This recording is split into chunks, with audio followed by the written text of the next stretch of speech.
Hi hello friends, welcome back to my channel. ఈరోజు మన topic వచ్చేసి సంస్కృత సంధుల్లోని 3వ సంధి అయిన యనాదేశ సంధి. ఇప్పుడు మనం యనాదేశ సంధి అంటే ఏమిటో తెలుసుకుందాం.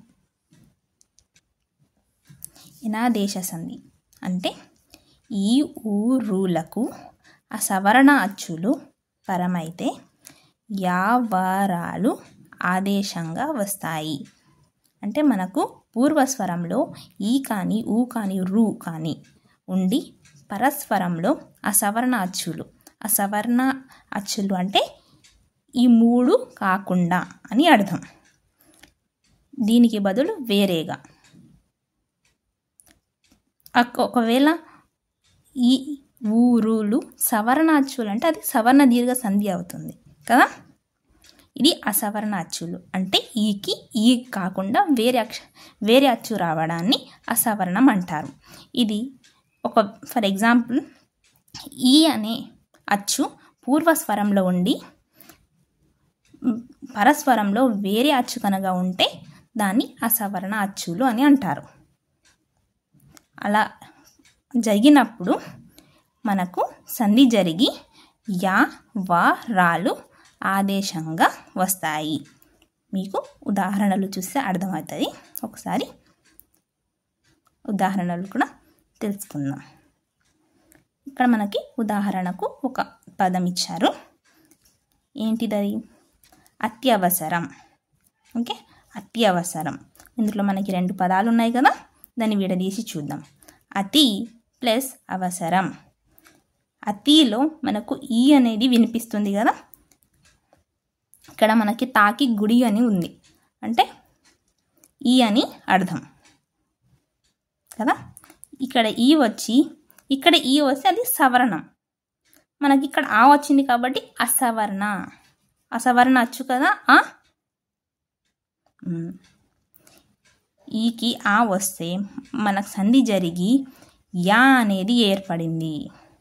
యావత్తు కదా ఇది. అత్యా యా అనేది ఏర్పడింది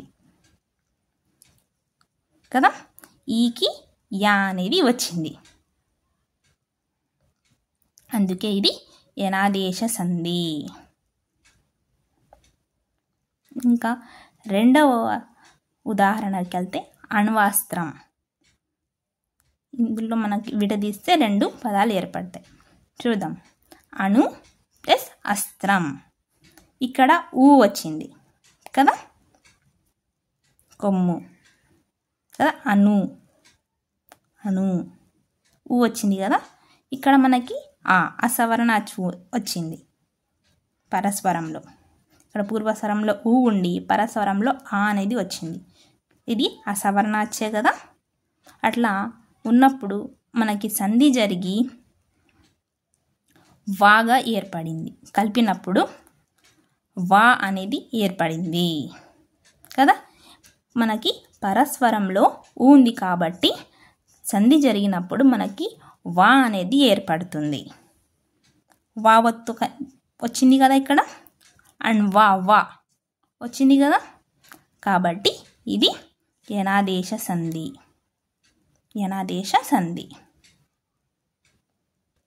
ఇక్కడ మనకి 3వ ఉదాహరణ మాతృపదేశం. ఓకే, ఇక్కడ మనకి 2 పదాలు ఉన్నాయి. ఏంటివి?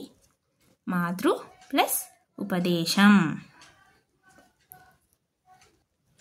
ఇక్కడ మనకి రు అనేది ఏర్పడింది. రుత్వం కదా. రు అనేది వచ్చింది పరస్వరంలో. అలాగే పూర్వస్వరంలో మనకి రు అనేది వచ్చింది. అలాగే పరస్వరంలో మనకి ఊ అనేది అసవర్ణ అచ్చు వచ్చింది కదా. ఇక్కడ మనకి సంధి జరిగినప్పుడు రా అనేది ఏర్పడింది. ఇక్కడ రావత్తు చూస్తున్నారు కదా. రా అనేది ఏర్పడింది. మాతృపదేశం కదా. రా అనేది ఏర్పడింది. చూసారు కదా. రూకు అసవర్ణ అచ్చు పరమైతే మనకి రా అనేది వస్తుంది ఆదేశంగా కదా.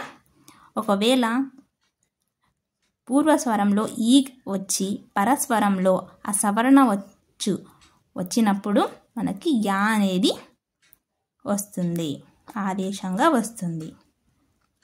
అలాగే మనకు పూర్వస్వరంలో ఊ కనుక వచ్చి పరస్వరంలో ఆ సవర్ణ అచ్చు పరమైతే మనకు వా అనేది ఆదేశంగా వస్తుంది.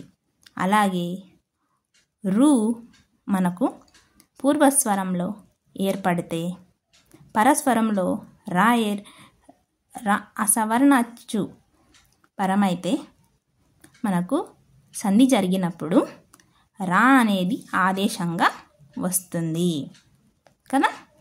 ఈ ఉదాహరణలు చూసి మీకు అర్థమైందని అనుకుంటున్నాను.